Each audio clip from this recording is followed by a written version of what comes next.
Large American online platforms have become seas of racism, misogyny, anti-Semitism, Islamophobia, and hate in all its forms. And they're being used by criminals to harm our children. My government will act. And today we're announcing our plan to fight crime, to protect Canadians, and to build communities that are safe, secure, and strong. So for today's video, we're going to be taking a look at some international news as Canada could be heading down that same path. We're also going to be taking a look at some local news as well, and briefly touching upon the debate that happened last night. So without further ado, let's get into it. So first off, on the topic of the debate, I'm actually not going to speak much about it because in my opinion, it was pretty boring. Wasn't really much of a debate. Had a very weird structure to it. Pierre, I would say, obviously did the best within this kind of structure and this debate method, but he still sounded very, very robotic and scripted. He didn't kind of sound any different than he did on the campaign, which I think is going to be a detriment to him later on if, you know, he does win the riding. But in my opinion, it was a huge waste of 2 hours to tune into this thing.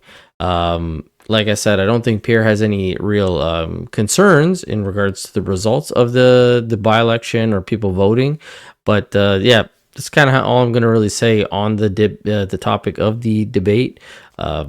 Just wasn't enjoyable for me. Now, moving on to the international story, this is taking place in the UK, and the reason I want to cover this is because when Donald Trump was meeting with Keir Starmer a few days ago making that deal, a reporter asked a question that really sparked my interest, and it is not looking good for us if we follow suit. So take a look at this. Successful social media site.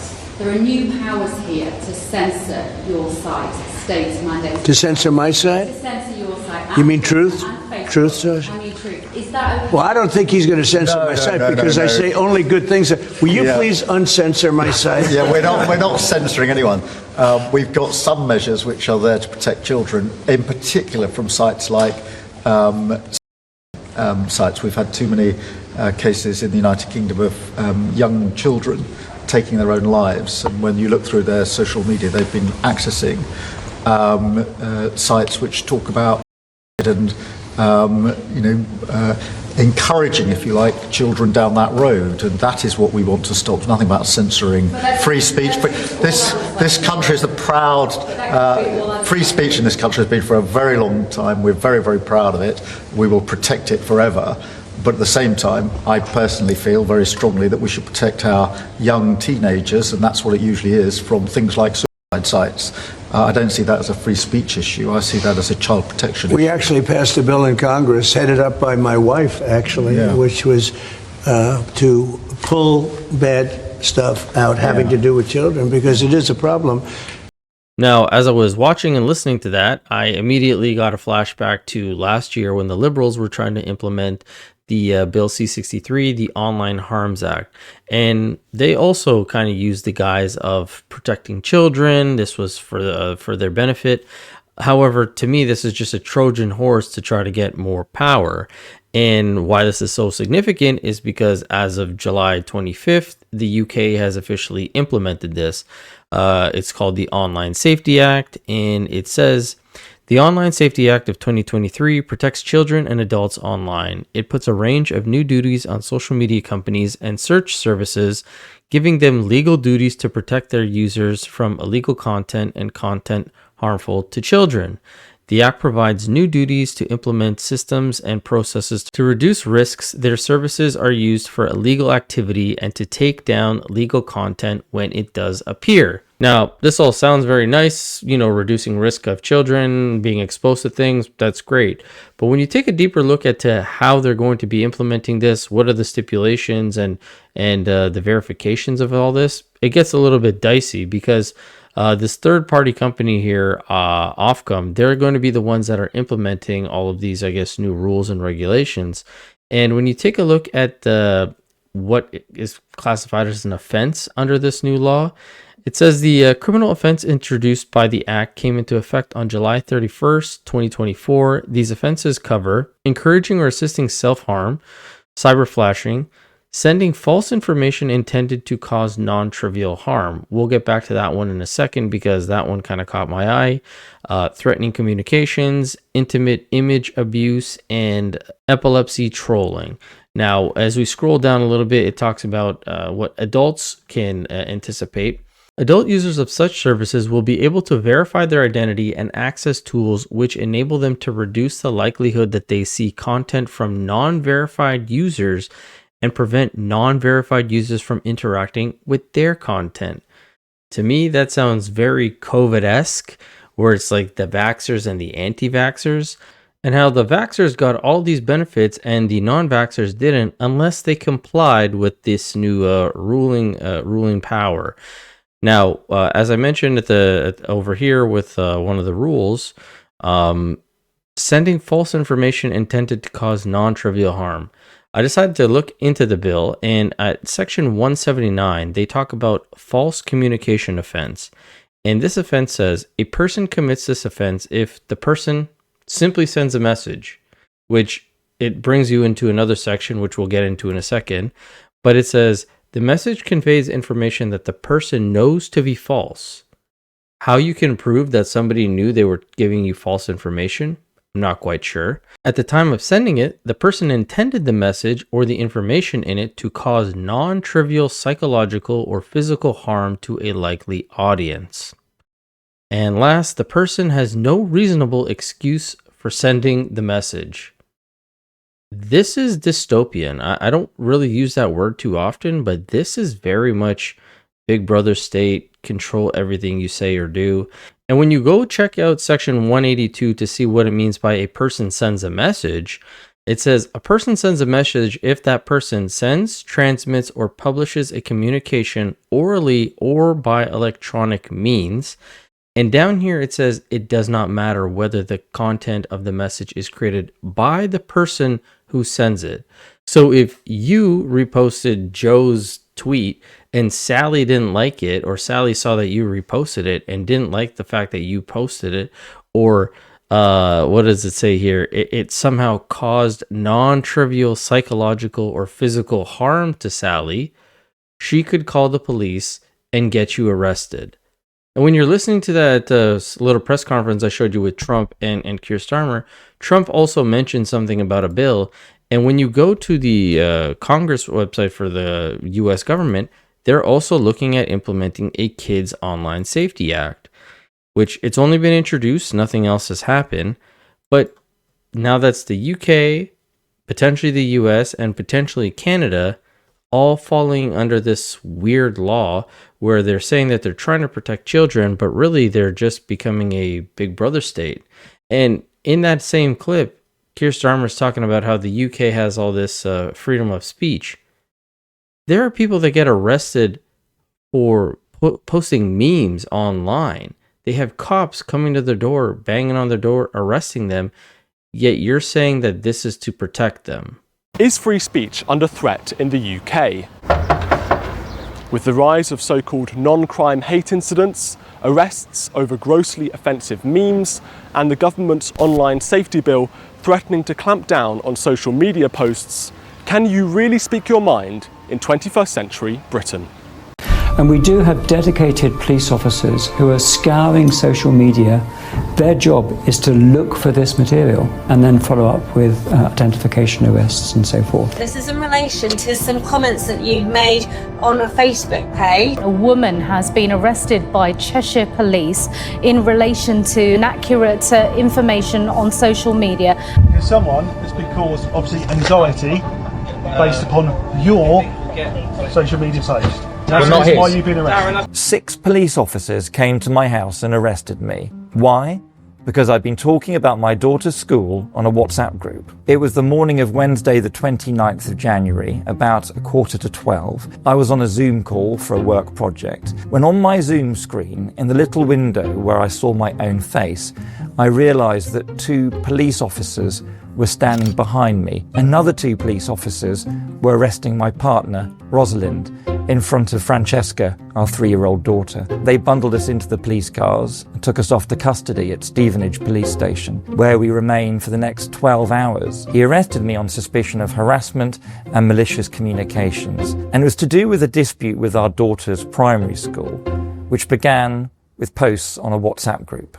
Now, luckily, there are a lot of people that are against this, and currently there is a huge petition that is being signed.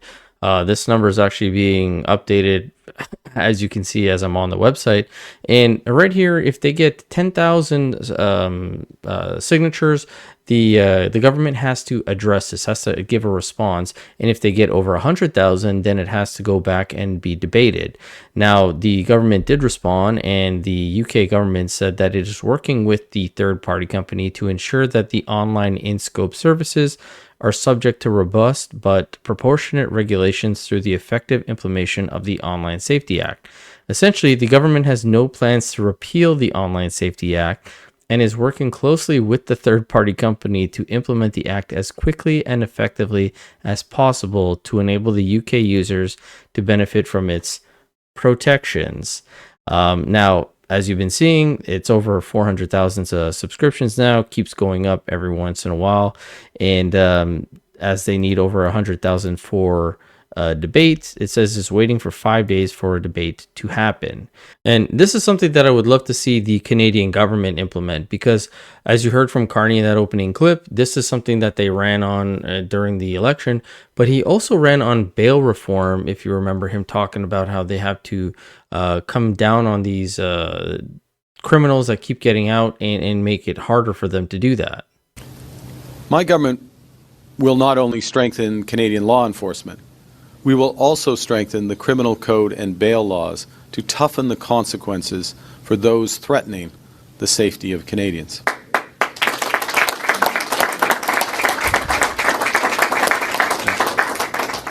To ensure that Canadians feel safe in their homes and communities, we will make bail harder to get for those charged with stealing cars using violence, stealing cars for a criminal organization, for home invasion, and for certain human trafficking and smuggling offenses. At bail hearings linked to these crimes, we will reverse the burden of proof, meaning that the accused will have to prove that they do not represent a threat to public safety. But on that note, I have to say it's very hard to believe them, because you have stories like this coming out of Kitchener, Ontario, where somebody who's been arrested multiple times, has committed multiple crimes, we've covered these types of stories already before, is just getting released over and over and over again. Our government is still on summer vacation, no conversations are being done, no committees, no nothing like that. But yeah, just take a look at this story. A repeat offender is back on the street, prompting Guelph police to issue another community warning. 36-year-old Medhani Johans walked out of a court in Guelph today after pleading guilty to 2 charges. CTV's Karis Mapp reports. It was less than an hour after Medhani Johans was released from court custody that Guelph police posted a community warning. The 36-year-old has been deemed a high-risk offender, and his whereabouts are currently unknown. Police say he has a history of violence, including 2 strangers assaults, and poses a risk to the community, particularly to women. Issuing the public notice is an unusual act for police, but not the first time they've done it. A warning was posted on March 1st when Johans was released from custody. It is quite unusual that we release names and photos of individuals. We sort of reserve that for the most serious cases when we feel that the safety of the public obviously outweighs the privacy of the individual. That's why we took that quite unusual step. On March 10th, he was arrested after allegedly once again breaking a probation order and not reporting to authorities, only to be released and arrested again 2 days later. Johans appeared in a Guelph courthouse Thursday morning. There, he faced the probation violation and a breach of a peace bond, pleading guilty to both. Justice Matthew Stanley sentenced Johans to 209 days. Given he's been in custody since March, his time served was accounted for at 1.5, allowing the repeat offender to be removed from handcuffs and walk out of the building a free man. Today marked the 3rd time Johans has been released from custody in the last year. While the Crown voiced concerns about Johans not following probation requirements this time round, Justice Stanley said his hope is Johans receives the proper rehabilitation he needs. In the meantime, Guelph police are advising the public not to approach Johans if spotted, but rather notify police to ensure he's abiding his conditions. Now, the crazy part about all this is they gave pretty much the exact same report 4 months ago on this exact same individual. So this guy's just been getting let out constantly, causing all these issues and these crimes. Yet Tamara Lynch and Chris Barber, who have mischief charges, are potentially getting 7 to 8 years in jail. This government just doesn't make any sense whatsoever. It doesn't actually care about us as Canadians. And even our economy. Mark Carney still has yet to get this deal. August 1st is looming. And a former foreign affairs minister actually says that we could potentially be getting into a recession with all of this happening. Take a listen. We are in a very, very vulnerable position right now. Also made worse by the state of our overall economy, which could be tipped into a recession with more tariffs. As other countries have come to the table, we seem to be left out. And I fear not so much the short term, but the longer term implications that this represents across many sectors in the Canadian economy. And I got to say, it's very irritating to hear that kind of thing because things don't have to be this way. It potentially could have been a lot different a few months ago if the election had gone a different way.